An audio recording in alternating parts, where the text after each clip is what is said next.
Today on the Big Green Egg, low and slow.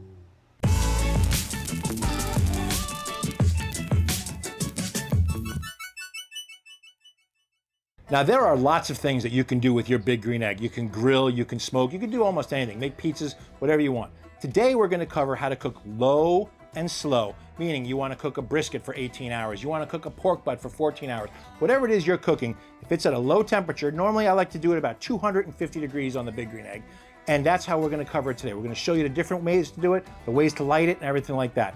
I hope that you're enjoying our Big Green Egg tutorials, if you will. I've made a playlist that I put together here of all the things you know about how to use a Big Green Egg. They're all right here, so give a click up there, follow our playlist, and watch some of those videos. If you have ideas of what you would like to see in a video, put it in the comments. I'm curious to know. The first place we're gonna start is with charcoal setup, because for slow and low, we want a specific charcoal setup. In this extra large Big Green Egg, you can see I have an ash basket in here by Big Green Egg. You might have a kick ash basket, you might not have that. First thing you wanna do is kind of push all your coals around. You want to get all the ash from your previous cooks out of this thing. So you want to let it all fall through and then pull this up and out of here. Now, if you don't have an ash basket for your Big Green Egg, it came with this charcoal grate here. You can do the same thing. I have a little bit of ash left over here, so you can just take it, push it all around, and let all the small pieces, let all the dust, let all the ash get out of those holes, and then clean out underneath it. You can just lift it out like this, you just grab it here, and just lift it out, okay?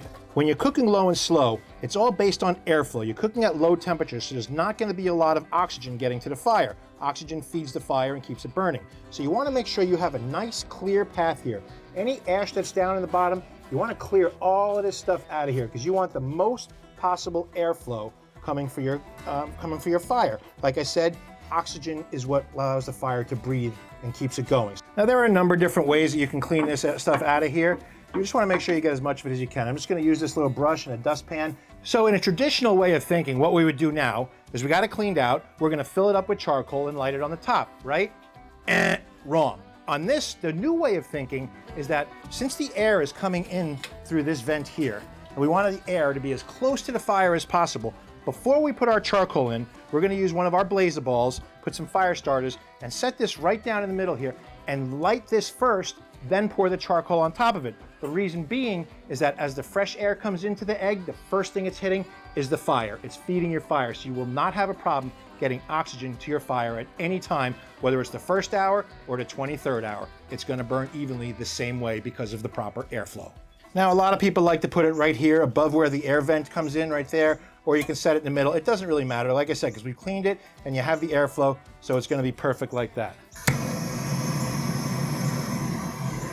When you're cooking low and slow, our super premium is the stuff you want to use. It's got larger chunks, it's going to burn longer, it's going to burn cleaner.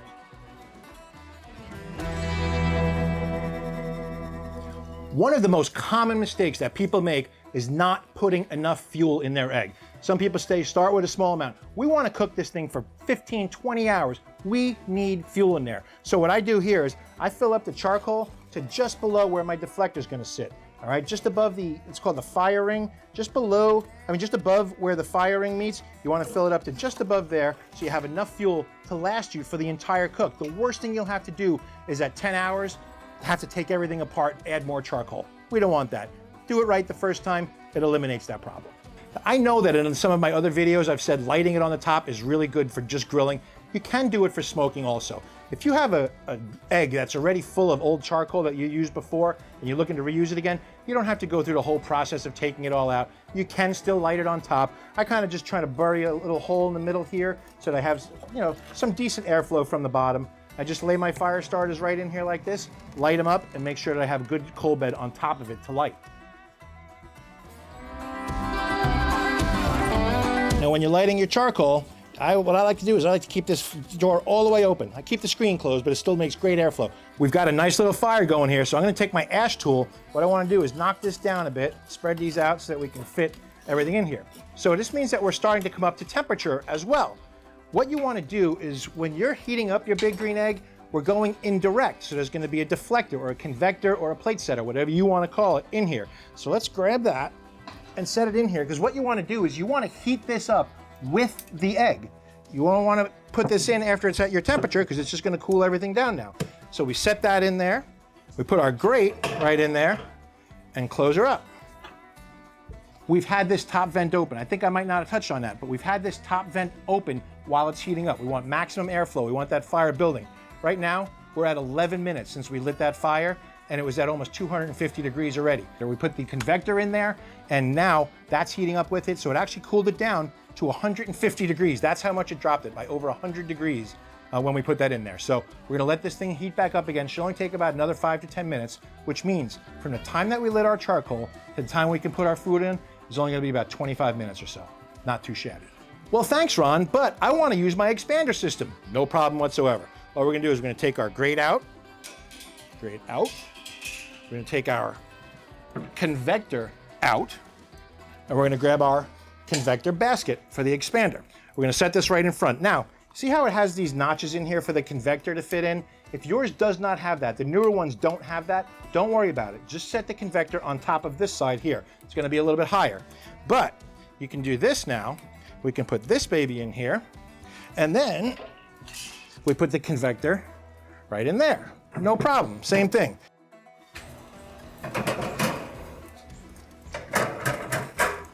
Wait, let's rewind for a second. I almost forgot something I really want to show you, and it's really important, okay?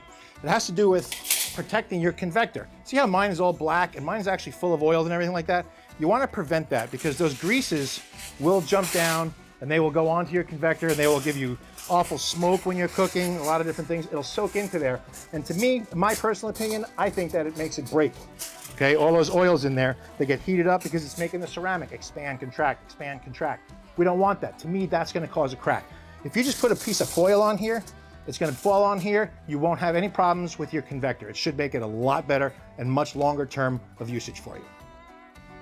So we're at about 225 degrees. It's only been 19 minutes since we lit our charcoal, so we're almost to temperature. But what I want to talk about now is smoking woods, okay? We don't want to put them in too early because we don't want them just sitting there smoldering and being done by the time we put our food on. So what I like to use is chunks. Now this is not just some chunk I got out of a bag. This was a much longer piece of post oak that I cut down. I took the bark off of it too. I don't like the bark in here. For me, it gives a bitter taste. I don't like it. But what we're gonna do now is we're gonna take this out. Don't forget, use your heat gloves. What I'm gonna do is I'm gonna place this kind of right next to my fire. I don't want it right in the main part of the fire. I want it to smolder as it's cooking. So I put that in. We put the ConvEGGtor back in. Notice that I have the one leg on the ConvEGGtor right in the very front of the egg. I like that because where the air comes in, I don't want all the heat coming through there. I want it coming out equally throughout the whole thing. So we got about another 10 degrees to go till we're at 250. Then we're ready to start cooking. There's a lot of different schools of thought on what type of wood should I use for what type of meat. Listen, it's up to you, but there are certain ones that are recommended for different ones. Go on Google, look up, there's some charts on there that you can find what wood is good for what kind of meats. It's gonna give you different flavors, and some pair a lot better with others. The other debate is chips or chunks. Now, if you don't know, okay, this is wood chips. All right, they're small, they're like little shavings. They're gonna burn up pretty quickly. A lot of people say, oh, okay, take your chips and you soak them for 2 hours before. Okay, don't do that. The only thing you're doing is creating steam. You're not creating smoke. So if you want a nice bark, by soaking your chips like that, you're actually creating more moisture in there. It's not gonna make a nicer bark. It's gonna keep it moist. It's not gonna allow your bark to set as nicely. On the other hand, we have chunks. You saw me use that big one here. This is some bag chunks. This is from Barrel Proof Smoky Bourbon. I could drink this whole thing right here. All right, nice sized chunks that you put in here. You put this in here, it's gonna smolder. You're gonna get that smoke coming up. That's what you want. You don't want steam, you want smoke. If you wet your chips, it's gonna look like smoke. It's just steam. The amount of smoke you'll get out of that is minuscule compared to putting a couple chunks in there. So my personal recommendation, use chunks. As you can see, our wood is smoking, our heat is heating. So right now we're at about 230 degrees or so. Now is when we start shutting down our vents. When you're about 20 degrees below your target temperature, remember our target temperature is 250 degrees for smoking on the big green egg. To me, that's the best temperature at all. So we're gonna readjust our vents, starting with the bottom vent. I like to shut this thing and leave it maybe a 1/16 of an inch, maybe an 1/8 of an inch, okay? And then our top vent, I leave this baby open. I don't want overly smoky foods. It's gonna allow the air that's coming in, it's not gonna allow more air out. Everybody says, oh, you're gonna let too much heat out, you're gonna let too much air out. it's controlling the airflow the same way. So whatever air is coming in, that's what's coming out as well. So if you only let a little bit in, only a little bit is gonna stay out. So whether you like to control it with the top vent or the lower vent, doesn't matter to me. Do it how you like to do it. This is how I do it. It works for me. Actually, we've made an entire video about Big Green Egg temperature control and vent settings. If you'd like to learn more about that, click here. We are at 27 minutes right now from the time we first lit the charcoal. It's at 250 degrees, it's ready for smoking. But if you'll notice, this smoke is really white.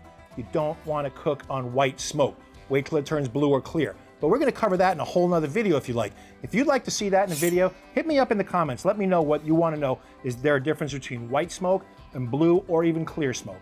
I'd like to make a video about that. I want to know if you would like to see one. 32. You know what that is?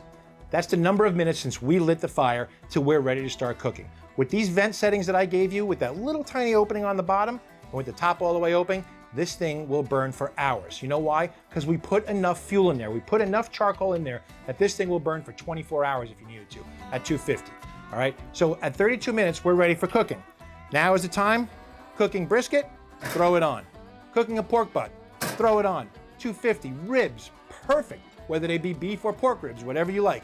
The smoke is really getting in my eyes now, so I'm gonna close this back up while I finish talking to you. So this is slow and low cooking. Low and slow and low, whatever you like to call it. Everybody calls it something different. I call it excellent cooking. Oh, excellent. Anyway, listen, I hope that you got some great info out of this thing. Slow and low is great for smoking. Again, our super premium charcoal, that's what it's made for. Slow and low cooking for smoking.